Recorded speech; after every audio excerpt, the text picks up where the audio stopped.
வருகிற 2026ஆம் ஆண்டு சட்டமன்ற தேர்தலை ஒட்டி தமிழக அரசியலில் இறுதிக்கட்ட முடிவுகள் எடுக்கப்பட்டு வருது. அந்த வகையில பன்னீர்செல்வம் முதலாக வருகிற 23ஆம் தேதி தனது இறுதி முடிவை அறிவிக்கிறார். 100% அவர் தமிழக வெற்றி கழகத்தில் இணைய போவது உறுதியாக இருக்கிறது. இதற்கான அறிவிப்பை அவர் வருகிற 23ஆம் தேதி வெளியிடுவார்னு தெரியுது. இதற்கிடையே அதிமுக பொதுச் செயலாளர் எடப்பாடி பழனிசாமி, தமிழக முன்னாள் பாஜக தலைவர் அண்ணாமலை மற்றும் தற்போதைய தலைவர் நயினார் நாகேந்திரன் ஆகியோர் அதிரடி முடிவுகளில் இறங்கியிருக்காங்க. இது பற்றி ஜெம் தொலைக்காட்சி வழங்கும் சிறப்பு செய்தி தொகுப்பை இப்பொழுது பார்க்கலாம்.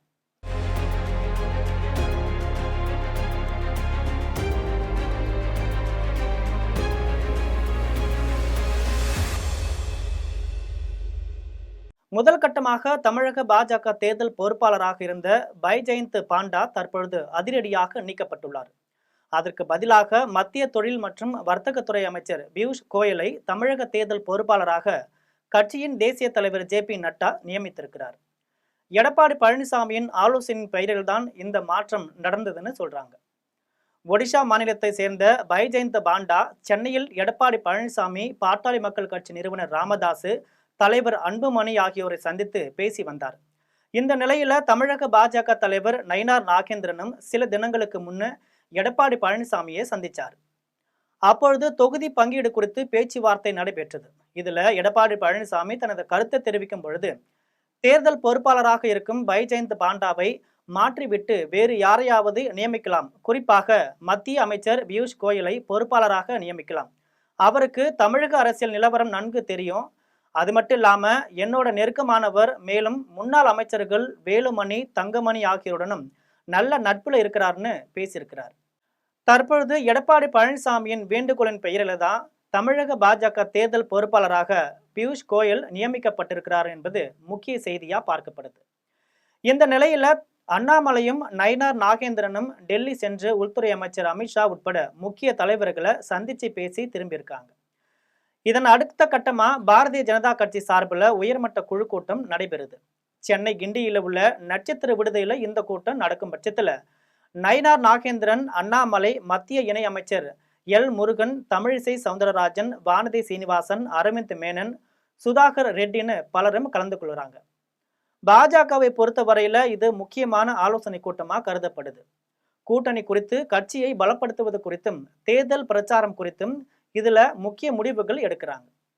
இதற்கிடையே யாருடன் கூட்டணி சேர்வது என ஏராளமான குழப்பத்தில் இருந்த பன்னீர்செல்வம் இறுதியா ஒரு முடிவுக்கு வந்திருக்கிறார். அதிமுகவை ஒருங்கிணைக்க வேண்டும் என்ற அவரது போர் முழக்கம் எடுபடாத சூழ்நிலையில பாரதிய ஜனதா கட்சியுடன் கூட்டணி சேரலாம் அப்படின்னு முயற்சி செய்து வந்தார். இதற்கிடையே புதிய கட்சி தொடங்கலாம் அப்படின்னு ஆலோசனையில் இருந்த பன்னீர்செல்வம் அதிமுக மற்றும் பாஜக தரப்பிலிருந்து ஏதாவது பதில் வருமானு காத்திருக்கார்.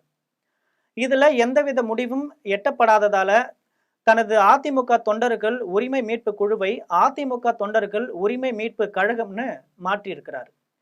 புதிதாக பெயர் அளவில் கட்சி தொடங்கினால் அதற்கு தனியாக அலுவலகம், பணியாளர்கள் அமைக்க வேண்டும், தமிழ்நாடு முழுவதும் கிளை கழகங்களை அமைக்க வேண்டும் மற்றும் நிர்வாகிகளை அமைக்க வேண்டும் என ஏராளமான பணிகள் இருப்பதால தற்பொழுது அது லெட்டர் பேட் கட்சியாக உதயமாகி இருக்கிறதுன்னு சொல்றாங்க. இதற்கிடையே தமிழக வெற்றி கழகத்தில் இணைந்த செங்கோட்டையின் ஆலோசனையின்படி பன்னீர்செல்வம் செயல்பட்டு வருவதாக தெரியுது.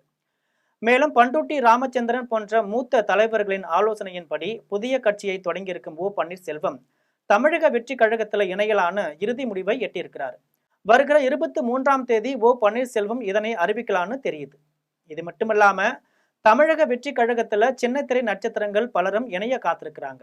சமீபத்துல சின்னத்திரை நடிகர் ஜீவா ரவி தமிழக வெற்றி கழகத்துல இணைந்தார். தற்பொழுது இவர் பல சின்னத்திரை நட்சத்திரங்களை தமிழக வெற்றி கழகத்துல இணைப்பதற்கான ஏற்பாடுகளை செய்து வர்றார். இதற்கிடையே டிடிவி தினகரனும் தமிழக வெற்றி கழகத்தில் இணையலாம் என்று பேசப்படுது. பாரதிய ஜனதா கட்சியில தனக்கு போதிய மரியாதை தடப்படவில்லை என்றும் அவர் தனது கூட்டணியில் இருந்து விலகினார். தற்போது மீண்டும் பாரதிய ஜனதா கட்சியுடன் கூட்டணி வைப்பதற்கான ஏற்பாடுகளை செய்து வந்தார். இதற்கு உள்துறை அமைச்சர் அமித்ஷாவும் சம்மதம் தெரிவித்து எடப்பாடி பழனிசாமியிடம் பேச்சுவார்த்தை நடத்தினார். ஆனா டிடிவி தினகரனை எப்படிப்பட்ட சூழ்நிலையிலும் அதிமுக கூட்டணியுடன் இணைத்துக் கொள்ள கூடாதுன்னு எடப்பாடி பழனிசாமி உறுதியா தெரிவிச்சிருக்கிறார். ஏற்கனவே பாரதிய ஜனதா கட்சியில இடம் கிடைக்காவிட்டால் தமிழக வெற்றி கழகம் பக்கமா திரும்ப வேணும்னு டிடிவி தினகரன் முடிவு செஞ்சிருக்கிறார். இதன் நிமித்தமாகவே தமிழகத்தில் மிகப்பெரிய மெகா கூட்டணி அமையும்.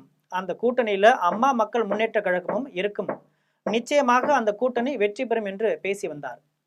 இந்த சூழ்நிலையில டிடிவி தினகரன் தமிழக வெற்றி கழகத்தில் இணைவதற்கான ஆலோசனைகள் செய்து வரார். ஓ பன்னீர்செல்வத்தை தொடர்ந்து ஜனவரி மாதம் அவர் இந்த முடிவை அறிவிப்பார்னு தெரியுது. இது போன்ற அரசியல் பின்னணி செய்திகளை அன்றாடம் தெரிந்து கொள்ள ஜெம் தொலைக்காட்சியுடன் எப்பொழுதும் தொடர்பில் இருங்கள். நன்றி, வணக்கம்.